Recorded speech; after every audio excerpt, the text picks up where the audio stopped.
Hey y'all, welcome to the Style Chronicles. I thought I would do an outfit of the day, show you guys what I wore for my daughter's 5th birthday Saturday night. There were a lot of pictures and I actually wore some eyeshadow that's darker. I wore a new Bobbi Brown black chocolate eyeshadow on my lids and it's so pretty. It's so pretty. I hope to do a haul so you guys can see that color, but I thought I would show you guys how I wore that Forever 21 blouse that I just bought and my black wedges. So let me stand back.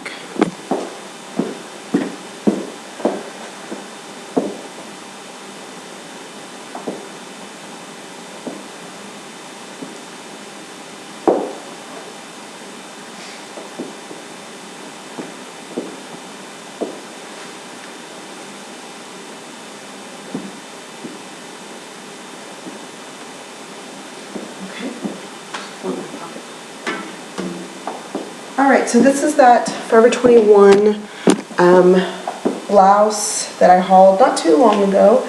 It's really pretty. I like kind of the blousiness of the sleeves. I think it looks really elegant. A lot more elegant when you dress it up. Like if I was wearing a pencil skirt, it would look really pretty, a black pencil skirt. Or just a pair of slacks tucked into it. But my daughter's birthday party always ends up becoming kind of our Christmas party because there's just way more adults than there are children. So I kind of, did that. But I had it tucked in, and then towards the end of the night it was out like this because it was just crazy. It was super crazy. My daughter actually, let me just tell you, my daughter got so sick, like really sick. It was like all of a sudden she was sitting on the couch and my sister-in-law is like, I was running a fever. And I'm like, what? And she's like, yeah, she's running a fever. She's burning up. And then my mom and my mother-in-law are like, she's hot, like she's sick. And I'm just like, oh my goodness, and we had just eaten, getting ready to do the cake. And so I'm like, okay, I'll give her some Tylenol. So I get the Tylenol, measure it out. She takes it and she has a very hard time swallowing medicine. So she's crying because she's taking Tylenol. She's taking water with her Tylenol. And then she's fine. She's like, okay, mommy, I'm hungry. I want some noodles. So I made her some pasta really quickly, sat her down, ate that. The rest of the kids were eating pasta too. And then my dad says, maybe we should cut the cake really quickly while she's, at the table. So I said, okay. Pull out the cake. I take the candles off because I figure she's running a fever. I don't want her blowing, on the cake to blow the candles out. I just took her to the doctor Thursday because she told me her throat was sore. And I took her to the doctor and he tested her for strep throat and for the flu and she had neither. She was negative for both. And that was the point of taking her to the doctor on Thursday. It was just so, okay, I didn't want it to progress to something bad, something worse, and her be sick for her birthday party. It never fails. It really and truly doesn't. Well, I take the candles off the cake so that she can blow them out on a plate instead of blowing them out on the cake so she doesn't, spread anything. So she does that, and she's like, my candles aren't on my cake. And I'm like, I know, but I put them on a really pretty, plate and everything, and she blew that out. And then we're sitting there, and I'm serving the cake, like I'm slicing it, and my dad's doing ice cream next to the slices. And she gets up, she says, Mommy, I don't feel good. And my mom says, it's okay, come with me. And my mom takes her into the kitchen. As soon as she goes in the kitchen, she just throws up all over the floor. Like literally, everything goes all over the floor. And I hear my mom go, oh no. And so she picks her up and takes her to the bathroom. And then my girlfriend is on her hands and knees in my kitchen cleaning up like the floor. And I'm just like, I'm so embarrassed because I'm just, it's a normal thing. I mean, throwing up is not bad or anything, but it's a normal thing. But then I'm just like, she has to clean that up. I'm serving cake. My mom's taking my daughter to the bathroom. So my dad's like, here, I'll do the rest of the cake. Go get Eva. So I go to the bathroom, and as soon as I walk in the bathroom, my mom's like this, and my daughter's throwing up everywhere again. And I'm just like, oh my gosh. I mean, she was fine the entire day. I don't know if the pasta was too heavy for her maybe. But then, okay, so she's flipping out because she has a beautiful new dress. And my daughter and my son, they wore the dress that my mom bought them that matches. She's flipping out because she's got throw up all over her dress, and she's like, my gorgeous dress is ruined and it's so ugly now and I can't wear it again. And she's flipping out because it's ruined, and I'm telling her, honey, it's okay, we'll clean it. She's like, you can't clean this. And I said, well, the dry cleaners will clean it, like we can dry clean it. Okay. And then she's like, but my shoes, because I had to get her new black dress shoes to go, to wear with that, because she doesn't have any dress shoes, where she had silver ones, but they're, the sparkle glittery stuff falls off, so they looked really ratty. Anyhow, so I got her new black ones. It was all over her black shoes. My shoes are brand new. And then, and my mom's like, honey, we'll clean them. So my mom's washing her shoes, and I'm like, do you want to take a shower? So she gets in the shower, and my shower, it's a glass shower. You just close the door and, you stand in there. She doesn't want me to leave. She's like, stay right there and watch me. Don't leave me alone. So she's, in the shower, and it just kind of relaxes her a little bit. And then, I tell her, just wash your body, your chest where you threw up at and everything. And everybody hates me. They're going home. Nobody wants to be around me because I'm so she's just going on. And I'm like, Eva, it's okay. It happens. People throw up. And meanwhile, I've got like a house full of guests. And I'm just like, oh my goodness. So, embarrassed. And she keeps telling me, I'm embarrassed. I'm like, it's okay. Don't worry about it, And my mom and my girlfriend cleaned like my living room, my kitchen up, everything. And then I come out, and Eva just wanted to get into bed and watch some TV. So that's what she did. And then thankfully there were, everybody was kind of Christmas partying. So it wasn't, she was missed, but no, it wasn't like, she wasn't the only thing. I guess, all the other little kids were playing and stuff. And I just felt bad because I thought, oh my goodness, I brought this sick little girl. And then I invited all her, cousins and friends over to play with her, and I hope they don't get sick, and I hope that, my daughter's okay. And it was, it never ever fails. I was so stressed out. I filled the coffee machine up with the coffee grounds and everything, set it to brew, but didn't push the start button because I didn't want to do that until right before we cut the cake. Never ever made coffee, and I know how I am when I have cake, and the only other person that I know who has to have coffee with their cake is my mother-in-law. She always has to have her coffee with her cake, and that's just, I don't know if it's like the sweetness of the cake, and then you have the robust flavor of the coffee. I'm not sure what it is, but that is how we are. And I felt so bad because I was like, I never made the coffee. I know my mother-in-law's probably looking for coffee, so I finally had to set it to brew the next day, and I brewed a whole carafe of coffee and never even drink a cup, and that was it. But I had to do that to clean out the coffee machine because I had loaded it with water and everything. So that, and then the next day, when I do for my kids when they have fevers, I alternate Tylenol and Advil, because one you can give her 4 hours, the other is every 6 hours, and so I just alternate it. And I'd been doing that, so the next morning I went to go give her some Tylenol again, and as soon as she drank it, it like literally hit her stomach and she threw it all up. And so I started thinking, that's not the first time that it happens. It has happened in the past with her and Tylenol, where she'll need it like, I don't know, it was something minor last time that she wanted Tylenol for. It wasn't even a fever. It was something else. I can't remember. A sore throat. I think it was a sore throat. I'm not exactly sure. Anyway, she drank it and she would throw it up. And so I started talking to my dad, and I said, I think maybe she's got an acetaminophen allergy. And my dad's like, you know what, that's probably true, because when your sister was little, she couldn't take Tylenol. And so I thought, well, okay, and then just started putting things together, and it's the Tylenol that was making her throw up. I don't know if it's too heavy or what it is, but she just obviously can't take it, because with Advil, she's fine. She takes that and she's good. Motrin, she's fine. And so yesterday we kept her on Advil, and she's been perfectly fine the entire day. She's just, I missed out on my party. It was not so much fun. She's really down about her party not being, I guess, the way she wanted it. It was, it's sad, but that's that. So, and then I spent the rest of yesterday cleaning, because of course, you clean so that your house is nice and pretty for your guests, and then you clean because they make a mess, and it has to be nice and pretty when they leave. So I spent yesterday cleaning. Meanwhile, Santa brought a very early Christmas present for my kids.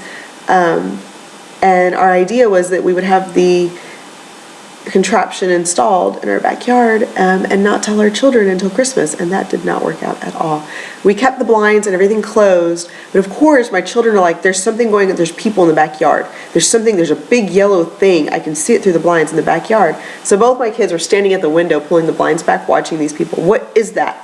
So my husband Abel had to sit them down and tell them, look, Santa, can't be everywhere at once, and this is way too big to come down our chimney, and it needs to be set up. So he sent it early, and the guys are here to install it. It's a swing set, a wooden, like with a treehouse, swing set. So they were installing that, and of course the kids are so excited, and they're just like, we get to play, we get to play. They did not finish. They arrived, they were supposed to arrive at 1, they arrived at 3. They did not finish until 7 o'clock at night. It was crazy. So it's my dad calling. It was crazy. It was pitch black, dark. And of course, since we'd had a birthday party, I don't go grocery shopping when we have parties because I need the refrigerator for food for the party. So we had no food in the house. So we're starving. Literally, it's like 7:30 and we are starving. So we go eat and my kids are like, can we go play? I'm like, no, we have to go to bed. You know, it's late. And then today it's supposed to rain all day long. Tuesday, my daughter has a school play after school. So these kids are not going to even get to touch the swing set until probably Wednesday at the earliest. I mean, it's crazy. And they're just like, we have a swing set we can't play on. It's not fair. Why didn't Santa think about that? And then yesterday, my daughter says, while we're eating dinner, she gets real sad. And I said, what's wrong? And she says, Santa buys me Christmas presents. And I buy my cousins Christmas presents. And we have to buy all of my grandparents Christmas presents. And they get me Christmas presents. But my mommy and daddy don't get me any Christmas presents. And my husband and I are like, what? And she's like, Santa gives me things for Christmas, but you don't give me anything. I don't get a present from my mom or my dad or my brother. And Abel and I are like, yes. He's like, he tells her, we get you things all year long. He's like, we just bought you a lot of stuff for your birthday. And I'm just sitting there like, you know, I can see how in her mind that, you know, because we're so big on this Santa, you know, keeping the Santa thing alive and, you know, the Santa Claus way of Christmas. And of course, you know, we stress the other side of what our religion has taught us or what our religion is. And we stress that, you know, to her too. So she knows, you know, the reason for the season and all that. Of course, we're Catholic. So, you know, for us, it's Jesus. But she is just like, y'all don't love me because you don't buy me Christmas presents. Only Santa does. And he's the only one that cares. And, you know, and I was just like, wow, I mean, seriously, it makes sense. So Abel's like, well, we get you lots of things all throughout the year. And Santa's the only one that gives you something on Christmas. He can only do it one time a year. I mean, he like explained it to her really well, but it was just so funny. So funny. And honestly, I'm already starting to see her question the theory of Santa and the whole Santa story. And it's funny to see it come from a 5-year-old point of view. Because you can see her questioning it like, wait, you know, are you telling me the truth? Which, you know, is kind of the fun. It's kind of the fun in the whole Santa game, you know? I mean, I know my parents kept it alive for us as long as they could, and even once I knew, I wasn't allowed to say anything to my sister, you know? And so I had to keep it alive for her. And then, you know, once you get to a certain age, it was about keeping it alive for my little cousins, you know, and things like that. So it's just fun to kind of keep it, you know, going as far as, is there a Santa and is he real?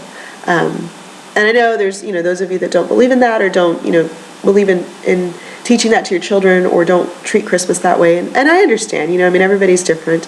I try not to push my ideas on you guys, and I hope, you know, that you can do the same in return for me. But I'm just sharing with you what we are up to or what our weekend was like. It was fun. It was great to see a lot of my family, actually. I didn't have so much family this year.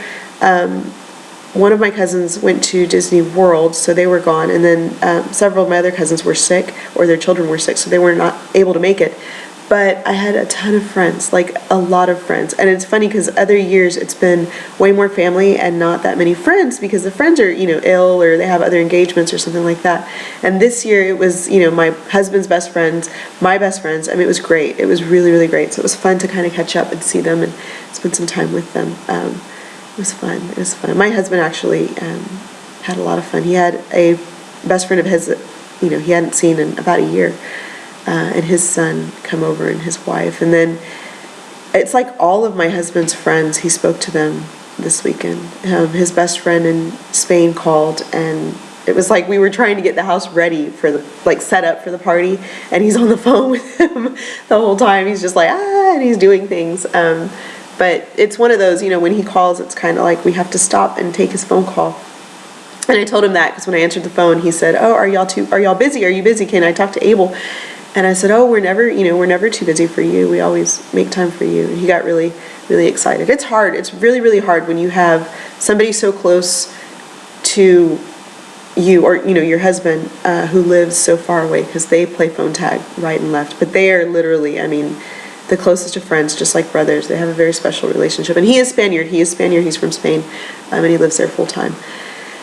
And then my friends, who, like I said, I hadn't seen in a very long time, who made it, was exciting. And my daughter, she was a trooper, because she was she came out, she opened her presents, and she loved everything and thanked everybody, and she was excited, and then you just saw her face crumble, and she's like, can I go back to bed? And so she went back to bed. She really kind of slept the whole time. But that was that. I hope you guys had a much better weekend, not so disastrous than I did. But I thought I would share this with you guys again. And then one more thing, I took this off, made the mistake, instead of putting it, I knew it needed to go to the cleaners because of the beads. Instead of putting it in my cleaner pile, I put it in my dirty clothing pile. So when I was washing it, of course, I picked up a load of towels, threw it in the washing machine yesterday, and ended up washing this with it. It washed really well, but one of the pearls fell off right here. So now, can you see that? I know somebody will probably notice that. Now I've got to worry about replacing the pearl, but that's that. So it washed really well without dry cleaning, just so you guys know for future reference. The pearls, though, did mess up. So on my face, I've got NARS Roman Holiday Matte Pink Swoon Blush. On my eyes, I literally just have a wash of eyeshadow. I didn't do anything. That's why my eyes look so different, but it's Monday. I don't feel like doing anything. I was wearing Bobbi Brown sparkling eyeshadow in black chocolate, which is beautiful, and I did it smoky, and I love it. I absolutely love it. And then on my nails, I have Essie's Rep Style, minus the Rep Style. I posted an Instagram picture of it.